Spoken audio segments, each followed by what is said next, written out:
अस्सलाम वालेकुम व्यूअर्स, क्या हाल चाल है। उम्मीद करता हूँ सब ठीक ठाक होंगे। मेरी दुआ है कि आप हमेशा हंसते रहें, मुस्कुराते रहें, हमें अपना प्यार दिखाते रहें। मेरा नाम है साबिर सुल्तानी। मेरा नाम है मोहम्मद सादिक। आप देख रहे हैं हमारा यूट्यूब चैनल। हाजिर है एक नई वीडियो के साथ। वीडियो है हिंदुस्तान स्पेशल की। मिलकर देखते हैं वीडियो, फिर उस पर करेंगे अपना रिएक्ट। हमारे रिव्यूज़ को जानने के लिए वीडियो को अंत तक लाजमी देखिए।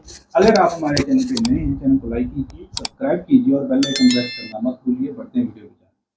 रिसेंटली एफएटीएफ के जो प्रेसिडेंट है वो एक इंडियन ओरिजिन से ताल्लुक रखने वाले राजा कुमार साहब, उनको बना दिया गया है एफएटीएफ का प्रेसिडेंट, जो कि एक बहुत बड़ी अचीवमेंट है पूरी इंडिया के लिए। साथ साथ पाकिस्तान के अंदर जो फैटफ की जो रिक्वायरमेंट थी मनी लॉन्ड्रिंग के हवाले से, दूसरी चीज उसको भी पूरा किया। अब अगर फिर भी पाकिस्तान कोई कंसेशन नहीं ले सकता, ड्यू कंसेशन भी नहीं ले सकता, तो क्या करे पाकिस्तान। जहां भी काम पड़ता है वहां कोई ना कोई एक इंडियन आकर बैठ जाता है। इंडियन नहीं, इंडियन ओरिजिन का या former Indian. They are actually getting those positions which can make us very weak in the region.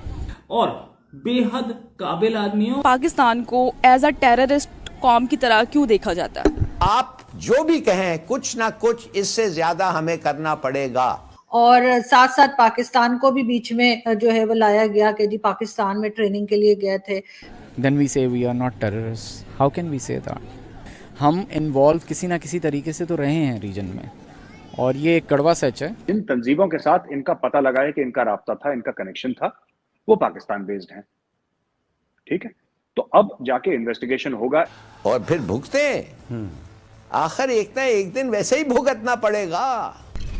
जय हिंद दोस्तों, a very warm welcome to Hindustan special channel. FATF की ग्रे लिस्ट में फड़फड़ा रहे पाकिस्तान के लिए आगे की राह और मुश्किल भरी हो सकती है। इसका कारण यह है कि बड़ी खबर निकलकर सामने आ रही है कि एफएटीएफ के नए अध्यक्ष भारतीय मूल के टी राजा कुमार चुने गए हैं। 2 साल के कार्यकाल के लिए राजा कुमार एफएटीएफ के प्रमुख के रूप में डॉक्टर मार्कस की जगह लेंगे। एफएटीएफ ने ट्वीट कर बताया कि टी राजा कुमार वैश्विक स्तर पर एंटी मनी लॉन्ड्रिंग और आतंकवाद विरोधी वित्त पोषण उपायों की प्रभावशीलता को बढ़ाने और अन्य उपायों में सुधार को प्राथमिकता में रखेंगे।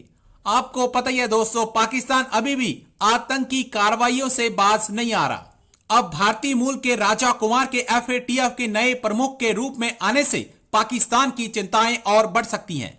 और पाकिस्तानी मीडिया ये चर्चा कर रहा है कि अब पता नहीं नए अध्यक्ष के आ जाने से एफएटीएफ हमारे साथ कैसा व्यवहार करने वाला है। जैसे कि आप सबको पता है, रिसेंटली एफएटीएफ के जो प्रेसिडेंट है वो एक इंडियन ओरिजिन से ताल्लुक रखने वाले राजा कुमार साहब, उनको बना दिया गया है एफएटीएफ का प्रेसिडेंट, जो कि एक बहुत बड़ी अचीवमेंट है पूरी इंडिया के लिए। और राजा कुमार साहब के लिए एक बहुत बड़ी अचीवमेंट हमारे सामने आ रही है। अगर बात करें हम एफएटीएफ की, तो एफएटीएफ में प्रेसिडेंट बनाया है राजा कुमार को, ठीक है, जो कि इंडियन ओरिजिन से जिनका ताल्लुक है अगले 2 साल के लिए। क्या कहना चाहेंगे इस पे? बेसिकली ये है कि Pakistanis and our establishment, we are always not looking on these things that Indians are with the time they are manipulating international platforms, and they are actually getting those positions which can make us very weak in the region.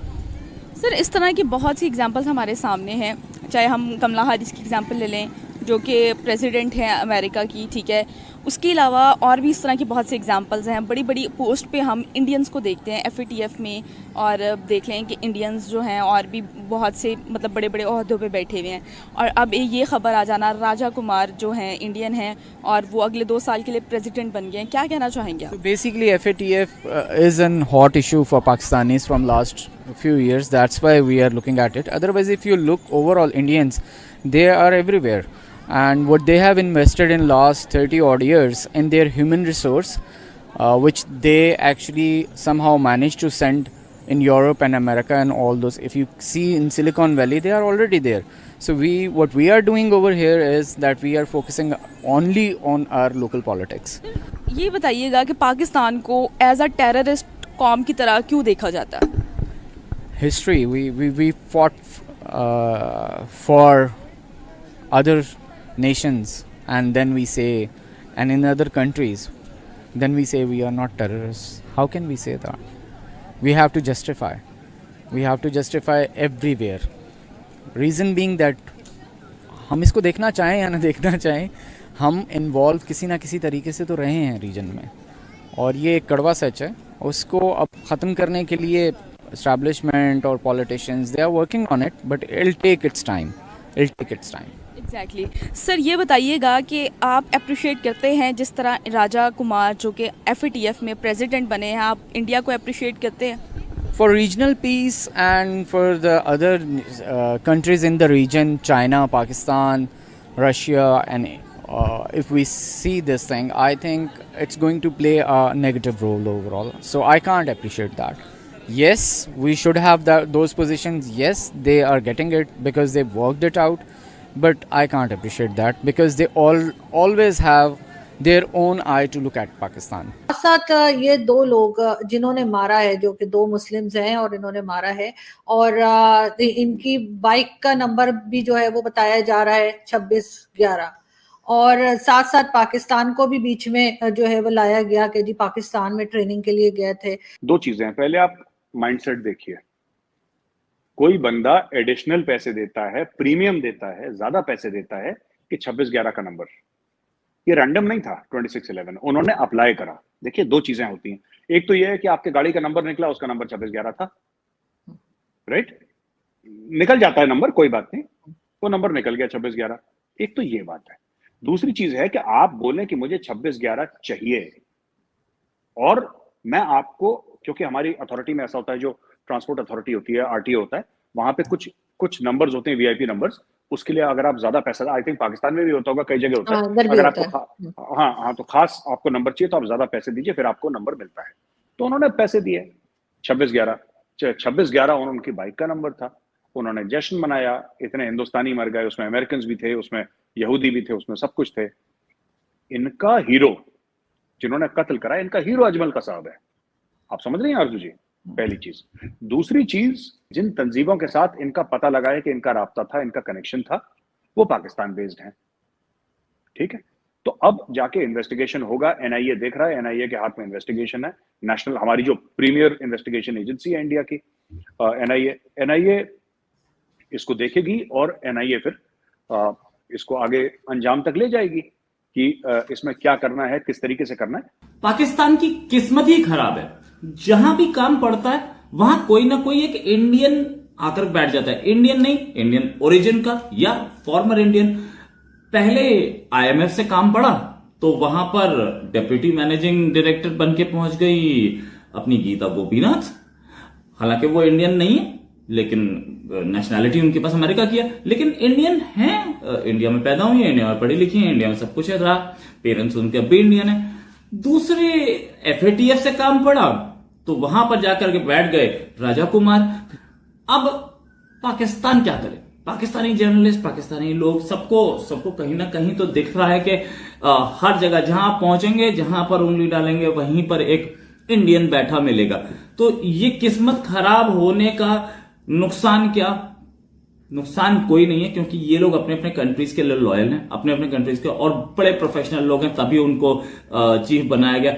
FATF के जो नए chief बने हैं राजा कुमार, ये इस समय, अभी मतलब थोड़ी दिन पहले तक ये एडवाइजर थे सिंगापुर की इंटीरियर मिनिस्ट्री या होम मिनिस्ट्री, जो बोले उसके लिए, और बेहद काबिल आदमी है। जी, तो व्यूअर्स, वीडियो हमने देखा, वीडियो था FATF के जो प्रेसिडेंट हैं वो राजा कुमार बन गए हैं, और FATF में जो, क्योंकि पाकिस्तान अभी ग्रे लिस्ट से निकलने वाला था और उसके लिए मामला सीधे कर रहा था, और अब क्योंकि वहाँ पे एक इंडियन आ गया तो सोचा ये जा रहा है कि पाकिस्तान को मज़ीद मुश्किलात आ सकती हैं FATF से निकलने के लिए।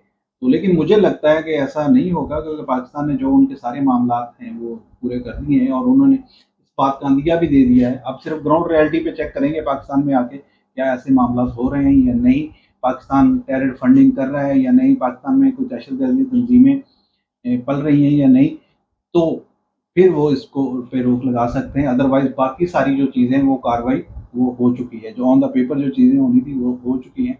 दूसरा, ये जो गला काटा गया है वो उदयपुर में एक आतंकी की तरफ से, उसका कनेक्शन पाकिस्तान से जोड़ रहे हैं।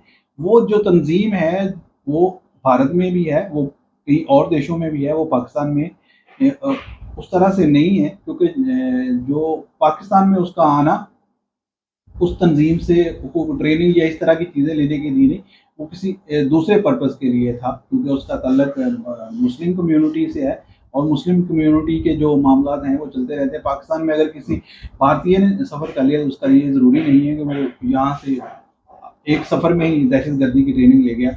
और यहाँ पे ऐसे कोई स्कूल खोल नहीं रखे दहशतगर्दी के कि हर कोई आए और ट्रेनिंग लेके चला जाए, ऐसा मामला नहीं होता।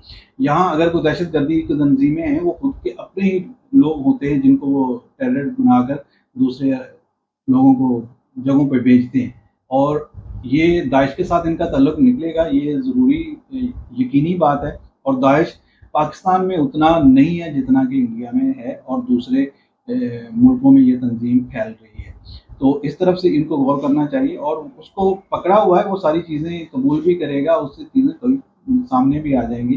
तो इस पे ऐसे ही ववीला और शोर मचाते रहना ये भी कोई ठीक बात नहीं है। और इससे जो दूसरी तरफ मुसलमानों के खिलाफ एक नफरत का आगाज़ हो रहा है इंडिया में, उसको भी रोकना चाहिए, नहीं तो ये मामला तो और ख़राबी की तरफ जाएंगे।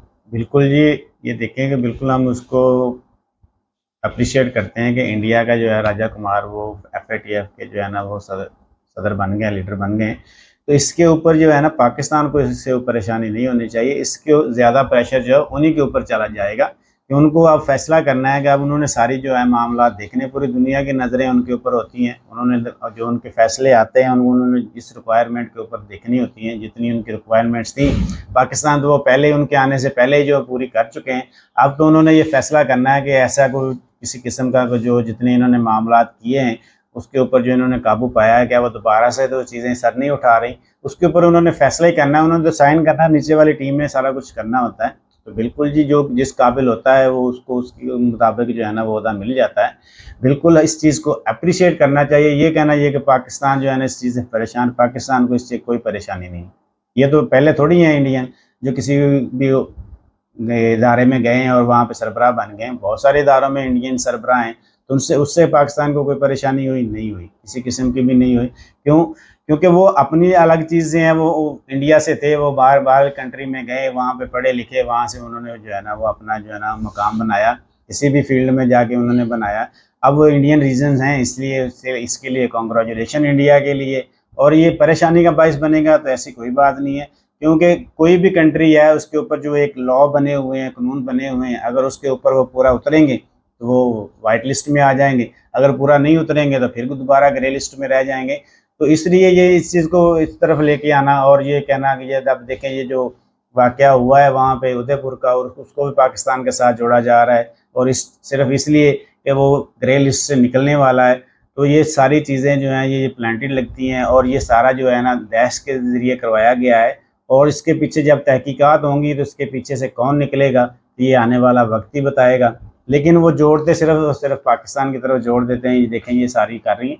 दाइश एक आलमी मसला है और दाइश को बनाने वाला भी अमेरिका है, और अब उसी के बिना के ऊपर ये वो मुल्कों पे पाबंदी लगा रहा है। और पहले अलकायदा को बनाने वाला भी अमेरिका था, और फिर उसी के ऊपर उसको हिट करने के लिए उसने कई मुल्क तबाह कर दिए। अब दाइश के ऊपर भी वो इसी तरीके से सेम तरीके से खेल रहा है। लेकिन हम है कि हमारी अपनी दुश्मनी नहीं ख़त्म होती तो हम अमेरिका के साथ उसके चुंगल से कैसे निकल सकेंगे। इन सारी चीज़ों को देखना चाहिए कि हमारे लिए क्या फ़ायदेमंद है और क्या नुकसानदेह है, हमें एज ए एशियन देखना चाहिए। लेकिन वो इस चीज़ को कभी भी, इस मुद्दे को ख़त्म नहीं होने देंगे कि इंडिया और पाकिस्तान के मामला जो किसी भी तरह से सुलझाव की तरफ जाएं, वो हमेशा उलझाए रखेंगे। क्योंकि जिस दिन ये सुलझ गए उस दिन ये इंडिया और पाकिस्तान जो है ना वो उनके अगेंस्ट खड़े हो जाएंगे। वो कभी भी इस चीज़ के ऊपर जो है ना वो कंप्रोमाइज़ नहीं करते। वो किसी ना किसी तरीके से, पहले उन्होंने देखा अलकायदा अब दुनिया में पिट चुकी है, उसके नाम का चूरन अब नहीं बिक रहा, अब उन्होंने दाइश बना दी, आगे आने वाले वक्त में और कोई आ जाएगी। तो ये सारी जो है ना अमेरिकन बेस जी हैं, और ये नाम जो है ना मुसलमानों का लेकर ये सारा कुछ करते हैं, और फिर जो है ना उसके ऊपर फिर वो अपना अटैक कर देते हैं। देखें जी वहाँ पे उस कंट्री से ये नहीं संभाला जा रहा, इसलिए हमने वहाँ पे अटैक कर दिया, मुल्क तबाह कर दिए। जैसे अलकायदा के ऊपर अटैक करने के लिए अफ़गानिस्तान में वार किया, इराक ईरान को तबाह कर दिया, ईरान कह रहा हूँ शाम को कर दिया। तो चीज़ ये है कि ऐसी चीज़ों के ऊपर भी ध्यान देना चाहिए, और उसको इस एक चीज़ को दूसरी चीज़ के साथ मिला देना ये भी अच्छी बात नहीं है। अगर पाकिस्तान ने अपने आप के अपने हालात के ऊपर काबू पाया है, FATF की जितनी भी शरायतें उनको सारी की सारी को मुकम्मल तौर पे पूरा किया है, 100% पूरा किया है, तो फिर अगर वो इंडियन हैं या कोई भी वो प्रेसिडेंट है, एक इदारे का सरबराह है, वो इस काबिल है तो उसको प्रेसिडेंट बनाया गया है, तो वो सारे मामलात को देखते हुए फैसला करेगा। ये नहीं देखेगा कि वो पाकिस्तान का फैसला कर रहा है या इंडिया का फैसला जी बिल्कुल, यहाँ पे लाइक और डिसलाइक वाला मामला नहीं होगा, यहाँ पे बायस नहीं होना पड़ेगा आपको। हाँ, उस टाइम पे हो सकता था जब ये मामला शुरू हो, अगर पाकिस्तान इसके लिए कोशिश कर रहा था उस वक्त मुश्किलात हो सकती थी, लेकिन अब तो पाकिस्तान अगर निकलने वाला है और सिर्फ उसका फैसला आना ही बाकी है, तो मेरा नहीं ख्याल पाकिस्तान को बरकरार रखा जाएगा। आई होप सो हमारी वीडियो आपको अच्छी लगी होगी। वीडियो अच्छी लगे लाइक करें, शेयर करें और कमेंट सेक्शन में अपनी राय का इजहार लाजमी किया करें। वीडियो को अंत तक देखने का शुक्रिया। अल्लाह हाफ़िज़।